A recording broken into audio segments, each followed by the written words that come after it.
anche la reazione di Silvio Berlusconi. Le modifiche non le conosco ancora tutte, stiamo valutando, ma abbiamo molte perplessità, ha detto un Berlusconi che ha fatto un molto di più con una giornalista di Paris. Lecchi? Ride lei a Natale ma tutti pazienza. La pazienza è una virtù fondamentale quando si vuole cercare di governare l'Italia. L'ho imparato tante volte a mie spese. Così Silvio Berlusconi su Facebook. E l'intervistato da settimanale francese Paris Match ribadisce: posso essere orgoglioso di non aver mai alzato di un solo euro le tasse degli italiani.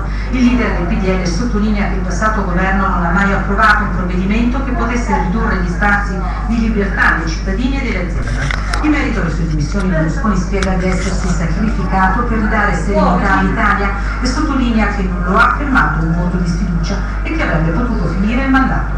Quindi il futuro. Berlusconi avverte che lascerà la politica solo quando l'Italia sarà veramente un paese liberale, garante dei diritti fondamentali e della libertà dei cittadini. E visto che questo giorno non è ancora arrivato, credo che il mio dovere politico debba proseguire.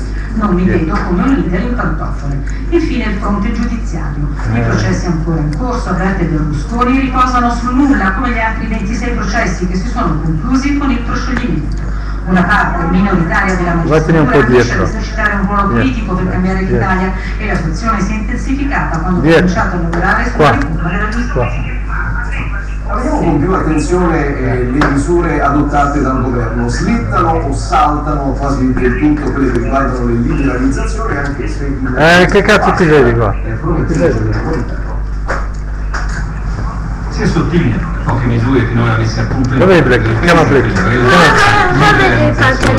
prima a cadere è stata quella dei taxi, da sempre, lo scoglio culturale. Lecchi, vieni qua, prendi qua. Lecchi, la stanchezza durante i lavori in commissione bilancio, il provvedimento di liberalizzazione è saltato. Ora si fa una legge dei farmaci di fascia C vendibili solo in farmacia.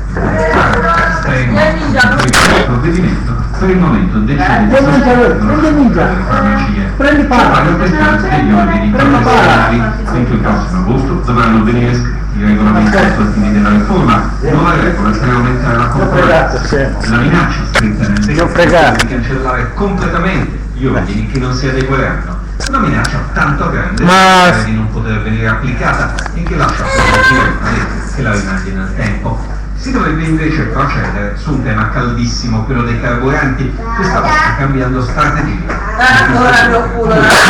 In logo, ma abolendo l'obbligo da parte dei gestori di ritornare ritiro 2013 infine per la liberalizzazione degli orari dei negozi. Il ministro Passera